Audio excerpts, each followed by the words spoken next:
အားလုံးပဲမင်္ဂလာပါရင်စီးရေချုပ်တဲ့အချိန်မှာပေါ့နော်အခက်အခဲဖြစ်နေတဲ့သူတွေဒီရင်သားလေးမှာပေါ့နော်တချို့ဆိုလို့ရှိရင်ဟာကြီးဖြစ်နေတာပေါ့နော်ကျေသီးတက်တဲ့အချိန်မှာဟနေတာတို့ဘာလို့ကျေသီးတစ်လုံးခံတက်ရတာတို့အဲ့လိုမျိုးလူတွေရှိလားအဲ့ဒါဆိုရင်တချို့ရဲ့ဗီဒီယိုလေးကိုဝင်ကြည့်ပေးပါတချို့ဒီနေ့အောက်မှာပြထားတဲ့ပုံလေးနဲ့အတူတူရင်မဟအောင်ပေါ့နော်ပတ်တန်လေးလောက်တဲ့နည်းလေးကိုတချို့ share လုပ်ပေးပါမယ်အားလုံးကိုကျေးဇူးတင်ပါတယ်ဒီတချို့လေဘင်းဖောက်မယ်ပေါ့နော်တချို့ရှေ့ချမ်းလေးကိုတချို့လေဘင်းဖောက်တဲ့အချိန်မှာပုံမှန်လေဘင်းအမကနေပြီးတော့လေဘင်းအကပ်ပဲဖြစ်တဲ့အတွက်3လက်မလောက်ပဲဆင်းမယ်ပေါ့နော်စီယန်သမားတွေကကြတော့ရှယ်တို့ကစနစ်စီယန်လောက်ဆင်းမယ်ပေါ့နော်အဲ့တော့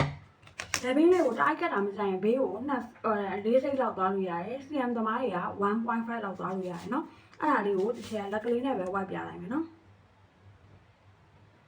ဒါကကျတို့လေဘင်းပုံစံကိုမှ reshape ဆင်းမှာဖြစ်တဲ့အတွက်တစ်ချက်အောက်ကိုနှစ်ခွဲလောက်ယူလိုက်မယ်ဟိုဟာစီယန်သမားတွေဆိုလို့ရှိရင်6စီယန်လောက်ယူမယ်နော်အဲ့ဒါလေးကိုကျတို့ဒီလိုမျိုးလေးဆွဲလိုက်မယ်အဓိကဒီမှာပြောပြချင်တာကကျတို့ရဲ့ရင်မြင်းပေါ့နော်ရင်မြင်းအမှတ်ရှိရဲ့ရင်မြင်းကနေပြီးတော့မှကတိလေးနဲ့ကျတို့ဒီလိုမျိုးလေးကတိလေးကိုဒိုင်းနာလောက်ကြည့်သွားပြီးတော့မှညှက်ပေးထားမယ်ပြီးပြီဆိုရင်ရင်ကြီးရဲ့လူတွေပေါ့နော်ရင်ကြီးတာပဲဖြစ်ဖြစ်တကယ်လို့ဒီရေဘက်တွေဟမှာဆိုးတာပဲဖြစ်ဖြစ်ပေါ့နော်ဒီနေရာလေးကိုတကယ်လို့က4စိတ် CM သမားတွေ1 CM ရင်တားကြည့်ရင် 1.5 လောက်ထိသွားလို့ရတယ်ပေါ့နော်အဲ့တော့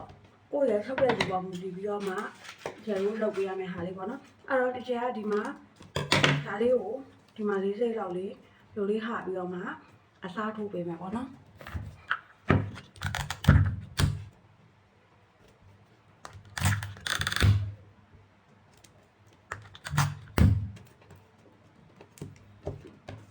ဒါဆိုရင်ဒီလိုမျိုးနေရာလေးကိုဒီလိုတက်လေးပြန်ပြီးတော့မှထည့်ပေးမယ်ဒီလိုမျိုးလေးခောက်ပြီးတော့မှသူ့ကို